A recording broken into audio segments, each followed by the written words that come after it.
sainte commence le dimanche de Rameaux. C'est saint parce que c'est dédié totalement à Jésus-Christ. Et Jésus-Christ est vrai Dieu et vrai homme, et il est saint. C'est lui qui sanctifie. Voilà, chaque jour lui est dédié. Voilà pourquoi c'est la semaine sainte. Et c'est dans ces jours qu'on commence maintenant la grande porte ouverte à ce que nous appelons en termes théologiques la rédemption. C'est-à-dire comment le Seigneur a fait pour nous racheter et pour nous sauver. Racheter du péché et de la mort. C'est-à-dire on était achetés.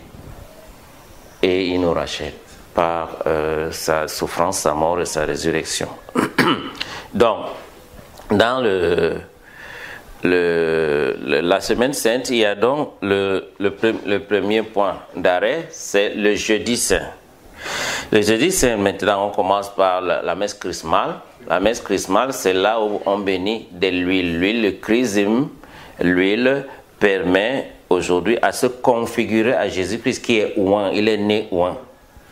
Et là maintenant, pour exercer les sacrements d'église, parce que les sacrements de l'église sont les sacrements de Jésus-Christ, il faut les utiliser avec Jésus-Christ, c'est-à-dire qui est le signe, symbole, l'huile dont on consacre les huiles, l'huile pour les catéchumènes, c'est-à-dire qu'ils se préparent au baptême, l'huile pour les malades et le Saint-Crème qui consacre les églises, les prêtres, les évêques. Et le soir, donc, commence donc ce qu'on appelle le Triduum. Triduum pascal, c'est 3 jours où le Christ nous est réellement, il a souffert, il a institué d'abord le jeudi saint, qui est très important.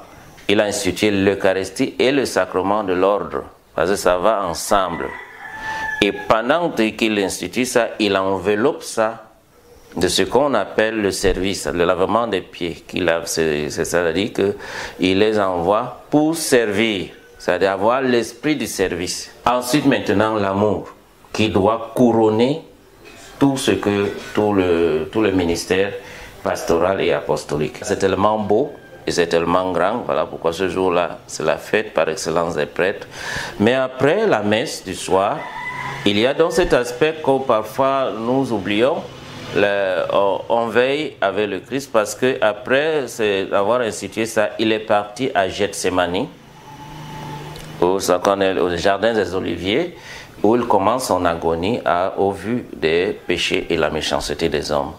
Donc, il y a donc cela qui est symbolisé dans l'Église par l'adoration qu'on fait après la messe. Les groupes se relaient pour veiller et prier avec Jésus-Christ. Il dit veiller et prier avec moi pour ne pas entrer dans la tentation. Jeudi, à partir de minuit, on est déjà à vendredi saint, il est arrêté et les procès commencent qui ne terminent pas jusqu'à son crucifixion. Donc il a été crucifié à 9h et il est resté suspendu jusqu'à 15h où il en est mort. Ce jour-là, c'est un jour de pénitence par excellence. Tous les chrétiens doivent faire pénitence, comme j'ai expliqué au début, c'est-à-dire reconnaître son péché, reconnaître la grande miséricorde de Dieu, c'est-à-dire avoir conscience du mal qu'on fait et les conséquences du mal dans le monde, mais qui sont causées par l'homme. Ce n'est pas venu seul. Il faut voir dans tout ça la grande miséricorde de Dieu, Jésus-Christ qui a vaincu tout cela et qui a accepté de mourir pour ça. Il a arrêté l'humiliation extrême où il est crucifié à moitié nu,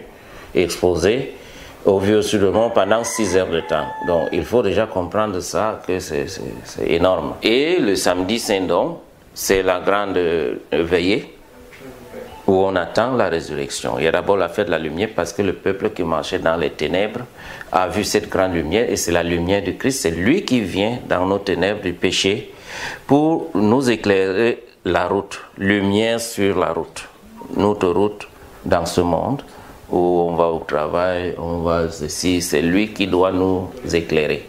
Voilà ce que signifie le serment lumière et on dit toujours lumière du Christ. On dit nous rendons grâce à Dieu parce que on ne s'y attendait pas, mais Dieu l'a envoyé pour nous. Voilà pourquoi chacun doit avoir la lumière qu'on lui a donnée le jour de son baptême, pour continuer à éclairer, parce que c'est la nuit du baptême par excellence. Ensuite, maintenant, il y a la résurrection, le chant de l'hymne de la résurrection, qui est le chant que les anges ont entonné le jour de Noël. Gloire à Dieu au plus des cieux.